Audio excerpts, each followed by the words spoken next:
Thank you for choosing Across the Fence. I'm Will Michael in for Fran Stoddard. One of Vermont's premier wildlife watching opportunities has been on display in recent weeks. Steelhead rainbow trout have been making their upstream migration. It means leaping waterfalls in spectacular displays of determination. The trout are generally on the move in mid to late April and sometimes into early May. Across the Fence visited the rocky banks of the Willoughby River in the village of Orleans to learn more. The Willoughby River runs through the village of Orleans, and also it flows into the Barton River. The Barton River flows out to Lake Memphremagog. In Lake Memphremagog, we have lots of different fish species, but one of them that is really kind of unique is what we call steelhead rainbow trout. When the conditions are right, you'll see them jumping out of the water. It gets anglers excited, but anybody, even if they don't fish, likes seeing these big, beautiful fish jump out of the water. It's a chance for people that aren't normally fishing to actually see a fish, and a big one at that. When the water is high enough, and when maybe the water's a little bit colder, they can actually swim up through and you would never see them.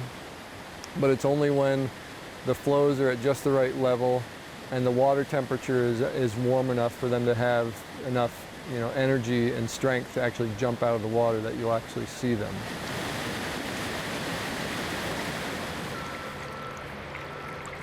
We have many different species of fish in Vermont, some that are native, some that are introduced. Some of them are more tolerant to poor habitat or pollution, that kind of thing.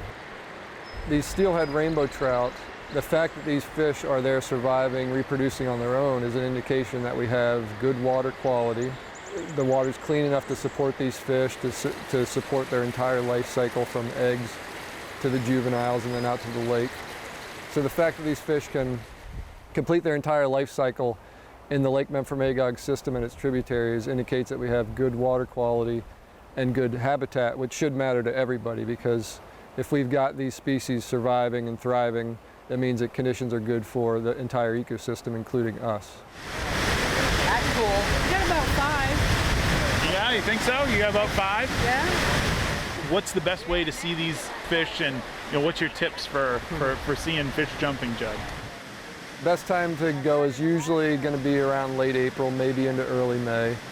You have to do one of two things. You have to get lucky and be there at the right time, or you have to put your time in, because sometimes you just go there multiple times and eventually you get it. Because these fish, they need the right conditions in order to jump, it can be hit or miss. But on a really good day, you might see over 10 fish jump in an hour. For more information about fish and other Vermont wildlife, visit the Vermont Fish and Wildlife Department's website. For decades, researchers at the University of Vermont have studied red spruce trees on Mount Mansfield. The species was once threatened by acid rain, but a few years ago we learned of a turnaround. Rebecca Gollin explains. The toll road in Stowe might seem like an unlikely place to find a news story, but there is one here, and it's good news.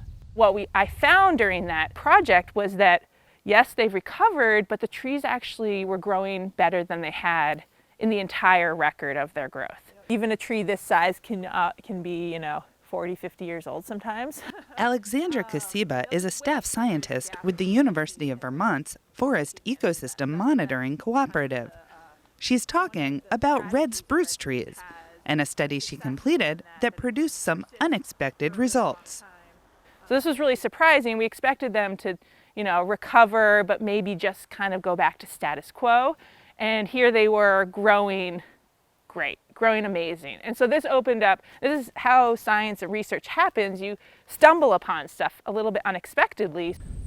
To understand Kasiba's surprise, we have to take a step back and look at why red spruce was an important species in Vermont. It was so valued that when Americans cleared the land in the 1800s to have hill farms and have sheep, it was the dominant tree that they were cutting out, building with, but also exporting. Burlington, as a timber mecca, exported a lot of its red spruce up and down the Lake Champlain through the Richelieu, etc. So it was a species that kind of loved to death. Paul Schaberg is a forest health and productivity specialist with the U.S. Forest Service. He comes in to investigate when there are unexplained or unexpected changes in tree health. Tree species suddenly starts to decline. The crowns are dying or its growth is going down, and we can't figure out why. It's not insects on the tree or something. Then we start doing studies to try to evaluate what's going on, why, and can we correct that? Schaberg has been studying red spruce trees here in Vermont for decades. Red spruce, from a human standpoint, is an amazing tree. It has a straight stem. It grows very well normally. It has very strong, lightweight wood. It's great for construction, but it's also really great for making musical instruments. In the 1970s, researchers noticed that the red spruce that remained, mainly at higher elevations on mountains and hillsides, were dying. But that wasn't the only thing going on then. That decline coincided with when we first realized that the precipitation coming down, rain, snow, and fog water, was very acid. This had been discovered in Europe, where industrialization happened much earlier and pollution standards were pretty much non-existent. But it was only with someone in New Hampshire at the Hubbard Brook Experimental Forest studying the water cycle, saying, "Oh, let's measure the pH of this," that they were, shocked. It was, hundreds of times more acidic than what they thought it should. It was a puzzle for scientists at the time. They knew that the precipitation was highly acidic and that the red spruce, a formerly dominant tree in the area, was declining for no apparent reason. That's when they began to wonder if there was a link between the two. Folks like Hub Vogelman at UVM started saying, I wonder if these are connected. And that began actually a tremendous scientific effort. UVM professor of botany, Hub Vogelman, was crucial to the discoveries that came next. To begin with, Hub, just how serious do you think the acid rain problem is? Well, we think it's quite serious, and probably more serious than a lot of people believe today. Here's a picture I took a couple of years ago. It's at an elevation of about 3,000 feet on Camel's Hump. It's facing west toward the Champlain Valley. You can see a large number of dead trees, including mostly they're dead spruces. The work of Vogelman and others led to the 1990 amendments to the Clean Air Act, which reduced the sulfur and nitrogen that were the main culprits in making the precipitation so acidic. But Schaberg was not done with red spruce just yet. We kept looking at red spruce. So we actually, in the 1990s and early 2000s, figured out what was the mechanism. What was it about acid deposition that was reducing the cold tolerance of red spruce and making it susceptible to freezing injury. It was the last piece of the puzzle about why the red spruce was so affected by acid rain.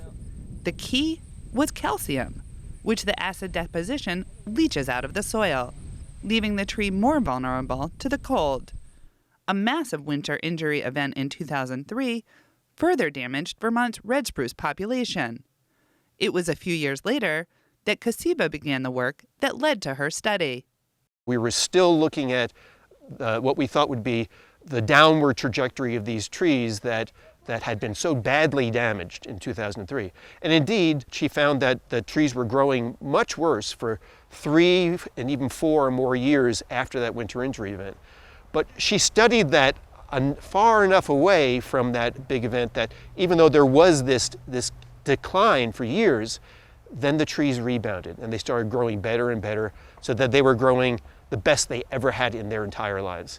And that was shocking. I was looking at that. Why is this happening? What are the climate, environmental reasons that could explain This growth is just happening in some plots. Is it because of our complex land use history? There's so many different factors that affect growth. And so taking a large number of samples, so looking at a lot of trees, over 700 trees, a large range of sites, so we're not just looking at one state or one location, so it kind of tears out all that variability. And then doing a lot of statistical processing, we can actually look at what climate or environmental variables explain that growth increase. Working with collaborators from around New England and New York, Kasiba looked at samples from over 50 sites. She found that lower amounts of acid precipitation were pivotal to the renewed growth, along with the unique ability of red spruce to use the weather to its advantage. It has this ability to photosynthesize in the winter when it's somewhat warm, when we have those January thaws, or it can take advantage of if we have a really mild fall and all the sugar maples and the red oaks have lost their leaves. Suddenly these conifers are just sitting there. Red spruce has this ability to then take advantage. Well, this is certainly good news for the red spruce. The work of these researchers is not done. We now have a remarkably good understanding of the trajectory and the niche of red spruce, a very important species, but red spruce grows in a forest with lots of other species. And one obvious question that comes up is, so red spruce is doing all right, what about these other trees? It's a great story for right now, and we don't know what the future will hold for red spruce and for other trees in our forest, and that's why we continue to research these things and look at growth, look at physiology, look at how climate and environmental factors are affecting these trees, because we need to understand those dynamics to predict future changes and what will happen. It's a good news story for now, but the ending still isn't written. And that's why these researchers don't plan to stop until all of their questions are answered. In Stowe, I'm Rebecca Gollin with Across the Fence. Our thanks to UVM's Forest Ecosystem Monitoring Cooperative. And that is our program for today. We know you have choices, so thanks for choosing us. I'm Will Michael, inviting you to join us back here each weekday afternoon for another visit Across the Fence.